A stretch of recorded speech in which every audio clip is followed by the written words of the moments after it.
warahmatullahi wabarakatuh. Perkenalkan, kami perwakilan dari kelompok 5 akan mempresentasikan hasil wawancara kami di Bank Indonesia, tepatnya di Provinsi Riau. Nah, di sini ada analisis strategi komunikasi bisnis Bank Indonesia KPW Riau. Nah, di sini ada latar belakang profil Bank Indonesia KPW Riau, yang dimana ada ujung tombak kebijakan di daerah. Bank Indonesia ini bertindak sebagai jembatan strategis antara kebijakan ekonomi makro pusat dan kebutuhan komunikasi publik di tingkat regional Riau. Di sini ada eksistensi publik. Berbeda dari korporasi komersial, komunikasi Bank Indonesia berfokus pada pembentukan public trust dan kepatuhan masyarakat. Dan di sini ada juga komplementasi, menerjemahkan bahasa regulasi yang kaku menjadi pesan yang relevan bagi masyarakat Riau yang heterogen. Di sini ada tujuan utama corporate visit. Yang pertama itu ada menganalisis praktik, yang kedua itu ada mengevaluasi efektivitas, ada juga formulasi solusi. Di sini menganalisis praktik itu mengamati secara empiris penempatan strategi komunikasi bisnis internal dan eksternal pada unit keuangan Bank Indonesia KPW Provinsi Riau. Nah, mengevaluasi efektivitas, ada menilai keberhasilan strategi media dan pengelolaan saluran informasi dalam mendukung pencapaian tugas dan fungsi kelembagaan. Di sini juga ada formalisasi solusi, mengidentifikasikan hambatan komunikasi serta merumuskan rekomendasi akademis yang aplikatif berbasis teori di public relation. Nah, di sini ada landasan teori komunikasi bisnis, yang dimana ada prinsip dan model komunikasi. Bovi dan Zio prinsip 7C, kualitas pesan kehumasan diukur dari kejelasan quality, ketepatan correctness, dan kelengkapan completeness pesan kebijakan. Nah, di sini juga ada model as well dan Seminar Waveform menekankan pentingnya saluran media yang tepat dan elemen feedback loop untuk meminimalkan distorsi informasi ekonomi. Di sini ada juga model PR Kuring dan Han. Public informasi model, penyampaian fakta secara transparan, satu arah, mendominasikan public statistik dan regulasi moneter resmi. Di sini juga two-way,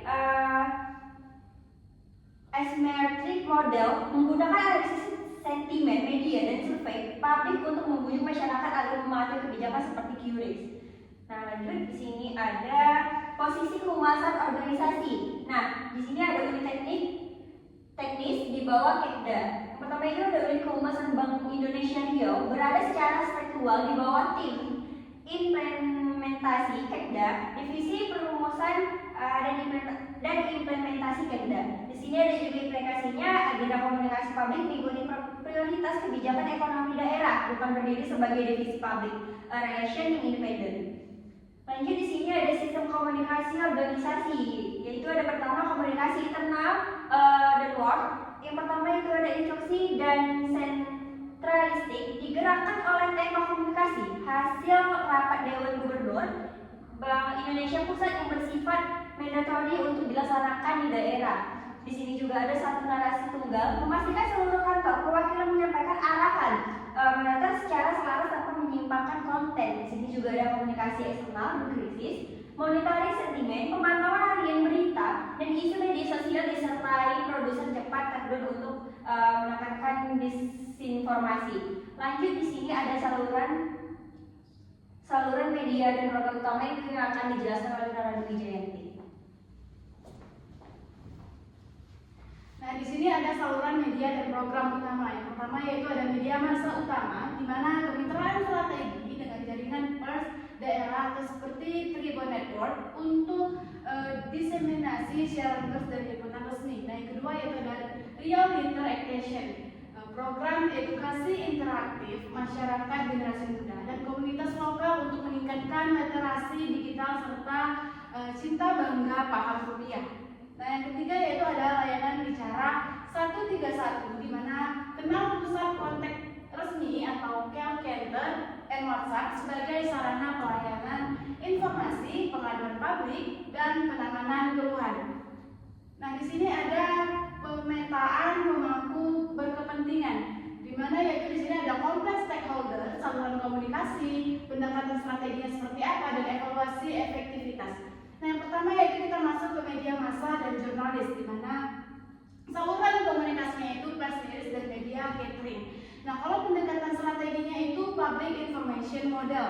Nah, kalau evaluasinya yaitu tinggi karena liputan berita itu bersikap positif dan konsisten.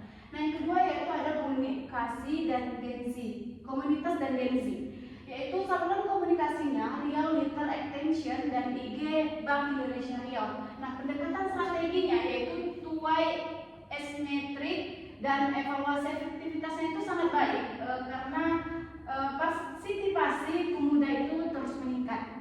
Nah, yang ketiga yaitu masyarakat umum. Saluran komunikasinya itu layanan bicara 131 dan sosial media.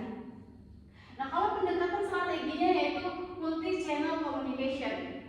Kalau evaluasi efektivitasnya itu sedang, terkadang seperti munculnya meme infection.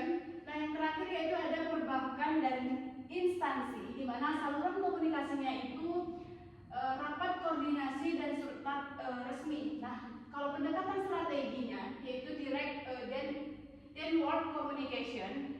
Kalau evaluasi efektivitasnya itu sangat tinggi karena kepatuhan penuh pada regulasi. Nah, di sini identifikasi gap dan tantangan utamanya, kompleksitas pesan versus candaan publik. Nah, yang pertama yaitu rigiditas bahasa ekonomi, di mana istilah teknik moneter yang terstruktur dari pusat sering dinilai terlalu rumit oleh masyarakat, sehingga rentan menjadi objek humor atau fenomena meme infection di media sosial. Nah, yang kedua yaitu evaluasi belum kuantitatif, di mana pengukuran keberhasilan komunikasi masih menitik beratkan pada tercapainya output kegiatan, belum mengoptimalkan data analitik bicara 131 menjadi indikator dampak atau outcome yang terukur secara kuantitatif. Nah, di sini ada rekomendasi strategi PR. Yang pertama yaitu elevasi peran strategi kehumasan, di mana mengusulkan reposisi kehumasan agar tidak sekedar menjadi unit teknis Sekda, melainkan memiliki jalur penasehat langsung ke pemimpin untuk merespon dinamika lokal dengan lebih lincah. Nah, yang kedua yaitu ada formulasi KPI kuantitatif, di mana memanfaatkan big data dari kenal bicara 131 dan analisis sentimennya digital digunakan untuk mencari evaluasi kepuasan publik yang lebih terukur secara berkala. Nah, yang ketiga yaitu inovasi konten digital interaktif, di mana menyederhanakan materi kebijakan moneter yang kaku dalam format visual yang relevan seperti infografi animasi, seperti video sharing pendek, dan micro learning. Baik, terima kasih. Sekian presentasi dari kami, perwakilan dari kelompok 5. Saya tutup. Wabillahi taufiq wal hidayah. Wassalamualaikum warahmatullahi wabarakatuh.